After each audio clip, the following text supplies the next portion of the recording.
حکومت کی طرف سے اپوزیشن پر مسلسل تنقید، مسلسل الزامات، مسلسل کرپشن کے الزامات، اور ساتھ ہی یہ باتیں کہ وہ ڈیل چاہتے ہیں، این آر او چاہتے ہیں. اس سب پر بات کریں گے. ہمارے ساتھ سینئر صحافی تجزیہ کار حامد میر صاحب موجود ہیں، فہد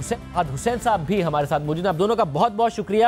حامد میر صاحب، کیا وجہ ہوگی کہ معاملے کو ٹھنڈا کرنے کی بجائے، جب ایک دفعہ پبلک اکاؤنٹس کمیٹی کا سربراہ لگا بھی دیا تھا شہباز شریف صاحب کو کہ جی اب آگے بڑھیں، لیجسلیشن ہو، حکومت واپس شدید تنقید، پھر استعفے کا مطالبہ، پھر وہی ڈیل، وہی این آر او کی باتیں اس پر واپس آ گئی ہے؟ دیکھیں، یہ انڈرسٹینڈ کرنا آسان آسان ہے. وجہ یہ ہے کہ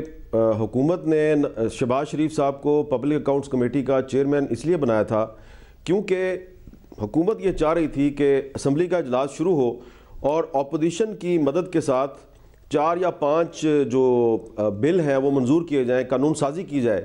اور عمران خان صاحب خود بڑے انٹرسٹڈ تھے اس لیجسلیشن میں. ان کا ایک خیال تھا کہ یہ 3-4 معاملات ایسے ہیں کہ جس پہ لیجسلیشن ہوگی تو ان کو بڑا سیاسی فائدہ ہوگا اور بریک تھرو ملے گا حکومت کو، اور یہ جو تاثر ہے کہ حکومت کچھ نہیں کر رہی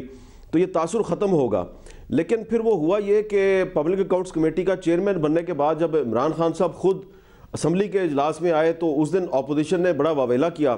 اور پھر اس کی وجہ سے وہ غصے میں آ گئے. اور اس کے بعد پھر کچھ ایسے آپ دیکھ رہے ہیں کہ معاملات پاکستان میں ہو رہے ہیں کہ وہ ان سے سنبھل نہیں پا رہے. ایک جو سائیوال میں ایک واقعہ ہوا، اس سے جو پنجاب گورنمنٹ ہے اس کی انکمپیٹنس اور نااہلی کھل کے سامنے آ گئی. پھر یہ جو بہت سے جو وفاقی وزراء ہیں انہوں نے مجھے خود بتایا ہے کہ یہ جو حال ہی میں گیس کے بل آئے ہیں ان کی وجہ سے ان کی کانسٹیٹوئنسیز میں بہت ریزنٹمنٹ ہے، اور کیبنٹ میں ان سب لوگوں نے یہ باتیں جو ہیں ان کو بتائی ہیں پرائم منسٹر صاحب کو. تو مجھے لگ رہا ہے کہ وہ ڈیلیور نہیں کر پا رہے. 6 مہینے پورے ہونے والے ہیں، پرفارمنس ان کی اچھی نہیں ہے. تو اب ڈائیورشن کے لیے اصل جو ایشوز ہیں ان سے توجہ ہٹانے کے لیے وہ یہ کوشش کر رہے ہیں کہ نئے ایشوز کریٹ کیے جائیں. اور اس میں اب یہ پبلک اکاؤنٹس کمیٹی والا جو معاملہ ہے جس میں حکومت نے خود پہلے شہباز شریف صاحب کو چیئرمین بنایا ہے پی ایس سی کا، اب ان سے مطالبہ کر رہے ہیں کہ آپ اس سے ہٹ جائیں. تو اپنا مذاق خود بنا رہے ہیں اور سوالات پیدا کر رہے ہیں اپنی پولیٹیکل وزڈم کے بارے میں. تو میرا خیال ہے کہ یہ جو بار بار مطالبہ کیا جا رہا ہے یہ مطالبہ انتہائی غیر سیاسی بھی ہے، غیر اخلاقی بھی ہے. اس کی وجہ یہ ہے کہ اب دیکھیں نا، ایک بہت سینئر منسٹر ہیں شیخ رشید احمد صاحب، وہ کہہ رہے ہیں میں 8 دن دیتا ہوں، 8 دن میں شہباز شریف صاحب جو ہیں وہ پبلک اکاؤنٹس کمیٹی کی چیئرمین شپ سے استعفیٰ دے دیں، اور وہ خود بھی بننا چاہ رہے ہیں. تو ایسا لگ رہا ہے کہ شیخ رشید صاحب جو ہیں ان کو کسی نے کہا ہے کہ آپ یہ کام کریں. اب وہ ان کے خود پبلک اکاؤنٹس کمیٹی کا چیئرمین بننے کے مسئلے پہ کابینہ کے ارکان کی اکثریت مخالفت کر رہی ہے. مجھے خود اس بات کا پتہ ہے کہ وہ چاہتے ہیں کہ شیخ صاحب جو ہیں اس میں نہ آئیں، کیونکہ شیخ صاحب اگر آئیں گے تو پبلک اکاؤنٹس کمیٹی جو ہے وہ صحیح طریقے سے چل نہیں پائے گی. اور ایک سینئر منسٹر ابھی تھوڑی دیر پہلے مجھے بتا رہے تھے، وہ کہہ رہے تھے کہ اس پر ہم نے وزیر اعظم عمران خان صاحب کو یہ بتایا ہے کہ ماضی میں یہ مثالیں موجود ہیں کہ جب پبلک اکاؤنٹس کمیٹی کا کوئی چیئرمین جو ہے وہ بنتا ہے تو اس کو حکومت ہی لگاتی ہے، اسپیکر لگاتا ہے، وہی اس کو ہٹاتا ہے. اور جب کوئی پبلک اکاؤنٹس کمیٹی کا ممبر منسٹر بن جاتا ہے تو روایت یہ ہے کہ وہ یا وزارت رکھتا ہے یا پبلک اکاؤنٹس کمیٹی کی ممبرشپ رکھتا ہے. تو جب نواز شریف صاحب کی حکومت تھی تو ریاض پیرزادہ صاحب پی اے سی کے ممبر تھے، ان کو منسٹر بنایا گیا تو انہوں نے پی اے سی کی ممبرشپ چھوڑ دی. اس سے پہلے حامد حراج صاحب تھے، وہ پی اے سی کے ممبر تھے، ان کو منسٹر بنایا گیا، انہوں نے پی اے سی کی ممبرشپ چھوڑ دی. تو عمران خان صاحب کو ان کی اپنے ساتھیوں نے، اپنی پارٹی کے لوگوں نے یہ مشورہ دیا ہے کہ اگر شیخ رشید صاحب کو پی ایس سی کا ممبر بننے کا اتنا ہی شوق ہے تو روایات موجود ہیں، ریاض پیرزادہ کی روایت موجود ہے، حامد حراج کی روایت موجود ہے، شیخ صاحب جو ہے وہ وزارت چھوڑ دیں اور پی ایس سی کے ممبر بن جائیں. تو یہ ہے اصل جو صورتحال ہے. لیکن شیخ صاحب یہ نہیں کریں گے، وہ تو صرف ان کو ٹاسک دیا گیا، اسائنمنٹ دی گئی ہے کہ آپ نے ڈائیورشن کرنی ہے، اصل ایشو سے توجہ ہٹانی ہے، لہذا وہ شہباز شریف صاحب کے استعفے کا مطالبہ کر رہے ہیں اور اپنا ہی مذاق بنا رہے ہیں. فاضل صاحب، آپ کیا کہیے گا؟ کیا واقعتاً اپوزیشن حکومت کو اتنا ٹف ٹائم دے رہی ہے کہ جس کی وجہ سے حکومت ریاکٹ کر رہی ہے، یا آپ بھی سمجھتے ہیں کہ حکومت اس وقت ڈیلیور نہیں کر پا رہی ہے اور بہت سارے ایسے مسائل ہیں کہ جو میڈیا کی ڈیبیٹ ہے وہ اپوزیشن پر فوکسڈ رہے، اس لیے سارے کے سارے مطالبات اور اپوزیشن پر تنقید اور این آر او ڈیل کی باتیں یہ سب اس لیے حکومت لے کر آ رہی ہے اور معاملات اپوزیشن کے ساتھ مزید الجھا رہی ہے؟ دیکھیے شاہزیب، میرا خیال ہے اپوزیشن تو یہ چاہے گی کہ یہ تاثر بنے کہ وہ اتنے مؤثر طریقے سے اپنا رول ادا کر رہی ہے کہ حکومت کے پیر جم نہیں پا رہے، لیکن میرا خیال ہے اگر اتنا بڑا کریڈٹ اپوزیشن کو دے دیا جائے اس وقت تو وہ شاید درست نہ ہو۔ اس میں حکومت کا اپنا جو قصور ہے وہ کچھ زیادہ ہے، لیکن اس کے ساتھ ساتھ اس میں ایک چیز اور بھی ہے، اور وہ یہ ہے کہ 6 مہینے گزرنے کے بعد حکومت کو خود بھی یہ احساس ہوتا جا رہا ہے کہ وہ مسائل جن کے بارے میں شاید یہ حکومت یا یہ پی ٹی آئی سوچتی تھی کہ ہم آنن فانن میں ان کو حل کر دیں گے، وہ کتنے گمبھیر ہیں، اور ان میں جب انہوں نے ہاتھ ڈالا ہے تو ان کو شاید اندازہ ہو رہا ہے کہ معاملات اتنی جلدی سدھرنے والے نہیں ہیں۔ تو یہ ایک سوبرنگ تھاٹ ہے، اور میرا خیال ہے کہ اس کے ساتھ ساتھ ایک کچھ حد تک ایک حقیقت پسندانہ ایک سوچ ہے، وہ بھی کچھ اسٹیبلش ہو رہی ہے پی ٹی آئی میں، کہ اگر ہم نے اسی طریقے سے 5 سال چلانے ہیں تو ہمیں معاملات کو مختلف طریقے سے ڈیل کرنا پڑے گا۔ اس کانٹیکسٹ میں ایک ریئلائزیشن یہ بھی آئی ہے جو اب پی ٹی آئی کے منسٹرز کہہ رہے ہیں پبلکلی، کہ جو ان کا کور ووٹر ہے اس کو پچھلے 5-6 مہینے میں سب سے زیادہ تکلیف پہنچی ہے کارکردگی سے، ان ٹرمز آف جو قیمتیں بڑھی ہیں، جو گیس کے معاملات جو ہوئے ہیں، جو دیگر اقتصادی جو مشکلات ہیں، اس کا جو ڈائریکٹ برنٹ ہے وہ پی ٹی آئی کا جو کور ووٹر ہے اربن مڈل کلاس کا پاکستانی، وہ ہٹ ہوا ہے۔ تو یہ سب کچھ پی ٹی آئی کو اندازہ ہو رہا ہے۔ اب اس ساری صورتحال کو سامنے رکھتے ہوئے ایک آسان طریقہ یہ ہے جو میر صاحب کہہ رہے تھے، میں ان سے اتفاق کروں گا، کہ ڈائیورژنری ٹیکٹکس لیں۔ پی ایس سی کا جو معاملہ ہے وہ ایک عجیب سی بات ہے، کیونکہ حکومت جب ایک بار وہ خود یہ کہہ چکی ہے کہ ہم آمادہ ہیں شہباز شریف صاحب کو چیئرمین بنانے کا، اس کے بعد ایک سیکنڈ تھاٹ آنا، اور وہ بھی اس وقت آنا جب علیم خان کی گرفتاری ہوئی ہے۔ سو کلیئرلی یہ کوئی پرنسپل پوزیشن تو نہیں ہے۔ میرا خیال ہے کچھ اس میں خوف ہے، کچھ اس میں انسیکیورٹی ہے، کچھ اس میں اپنی کارکردگی کے حوالے سے سوالیہ نشان ہے۔ ان تمام چیزوں کو اگر ایک دیگچی میں ڈالیں تو اندر سے جو ڈش نکل رہی ہے وہ یہ ہے جو ہمارے سامنے ہے اس وقت۔ مگر حمید میر صاحب، جب اپوزیشن میں ہو تو نیریٹو بلڈنگ کرنا آسان ہوتا ہے، کیونکہ عوام جو بھگت رہے ہوتے ہیں وہ سب کچھ حکومت کی وجہ سے بھگت رہے ہوتے ہیں۔ تو خان صاحب نے یہ ساری نیریٹو بلڈنگ اس وقت بھی کی اور ان کو فائدہ ہوا، وہ الیکشن جیتنے میں کامیاب ہو گئے۔ اب جب کہ عوام ریلیٹ کرتے ہیں اپنے حالات کو نون لیگ سے نہیں، تحریک انصاف سے، کہ اب ان کی حکومت ہے، اور جس کے لیے جیسا کہ فاؤسن صاحب نے کہا، آج فواد چودھری صاحب نے بھی کہا کہ ہمارا جو کور ووٹر ہے اس کو ہم نہیں اس طریقے سے ڈیلیور کر پا رہے، تو یہ نیریٹو بلڈنگ جو کہ اپوزیشن یا نون لیگ اسپیسیفک ہو، پیپلز پارٹی اسپیسیفک ہو، یہ لانگ ٹرم میں ہو پائے گی، جو کہ اپوزیشن میں ہوتے ہوئے تحریک انصاف کو فائدہ دیتی تھی، اب وہ کر پائیں گے جب عوام اپنے مسائل کو یا اپنے وسائل کو ایسوسیٹ کرتے ہیں پاکستان تحریک انصاف کی حکومت کے ساتھ؟ شاہزیب بھائی، آپ بہت دور کی بات کر رہے ہیں، آپ عوام کی بات کر رہے ہیں، اور عوام اور اسلام آباد کے جو حکومتی ایوان ہیں ان میں بہت فاصلہ ہوتا ہے۔ ان حکومتی ایوانوں میں جو قریب ترین لوگ ہیں حکومت کے، وہ ان کے اپنے اتحادی ہیں،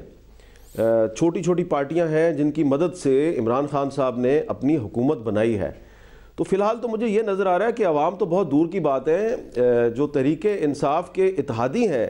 جو چھوٹی پارٹیاں ہیں، وہی بہت سے معاملات پر اپنی مین اتحادی جماعت کے ساتھ اتفاق نہیں کر پا رہے۔ یہاں تک کہ آپ دیکھیے کہ جو مسلم لیگ قائد اعظم ہے، اس کے جو ایم این ایز اور منسٹرز ہیں، انہوں نے پبلکلی بیچ چوراہے میں ہنڈیا پھوڑ دیا ہے، اور انہوں نے کہا ہے کہ یہ جو تحریک انصاف کہہ رہی ہے کہ جنوبی پنجاب صوبہ بننے والا، کوئی صوبہ ووبہ نہیں بننے والا، ہاں سیکریٹریٹ بن جائے گا، اور اگر بنے گا تو پھر ملتان میں بھی بنے گا، تو پھر بہاولپور میں بھی بنے گا، اور 3-4 اور اضلاع میں بھی بنے گا۔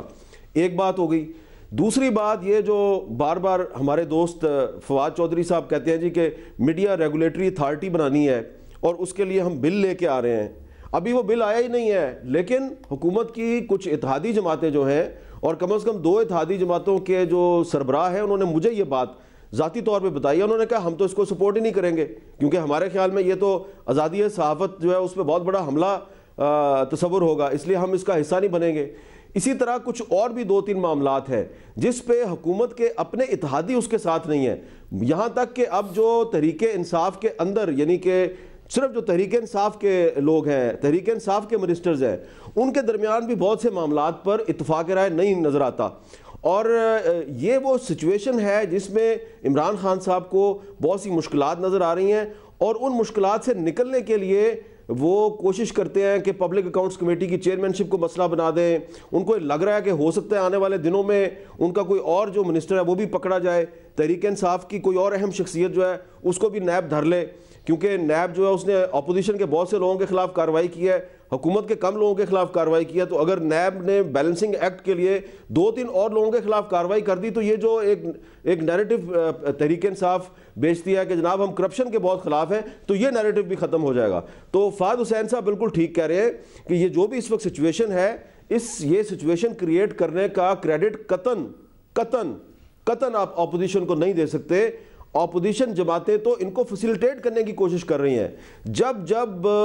یہ اس پوزیشن میں تھی اپوزیشن کہ عمران خان صاحب کو ان کے عہدے سے ہٹا دیا جائے اور نمبرز بھی پورے تھے، ایک دفعہ تو یہ بھی موقع آیا تھا کچھ مہینے پہلے، 3 مہینے پہلے، کہ ایک چھوٹی جو اتحادی جماعت ہے اس کے سربراہ نے خود جا کے اپوزیشن جماعتوں سے کہا یار اس کو کب نکالیں گے؟ تو انہوں نے کہا نہیں آپ مہربانی کریں، ابھی ہم نے اس کو نہیں نکالنا. تو وہ تو فیسیلیٹیٹ کر رہے ہیں اس کو، ان کے لیے جتنے بھی پرابلم ہیں یہ خود کریٹ کر رہے ہیں. عمران خان صاحب کی حکومت کے لیے باہر سے کوئی خطرہ نہیں ہے، جتنے بھی خطرات ہیں وہ اندر سے پیدا ہو رہے ہیں. تو یہ اندر کے معاملات ان کو چاہیے کہ بند کمرے میں بیٹھ کر خود اپنے معاملات ٹھیک کریں، لیکن وہ معاملات ٹھیک کرنے کی بجائے کمرے سے باہر جاتے ہیں اور اپوزیشن کے خلاف شور مچاتے ہیں اور اپوزیشن کی پاپولیرٹی میں اضافہ کر رہے ہیں. اور اپوزیشن کو اور کیا چاہیے؟ تو اپوزیشن جو ہے وہ اس وقت میرا خیال ہے عمران خان اور شیخ رشید، یہ جتنے بھی لوگ ہیں یہ اپوزیشن کا کام کر رہے ہیں. اپوزیشن کو اپوزیشن کرنے کی ضرورت ہی نہیں ہے. فاضل صاحب، کیونکہ جب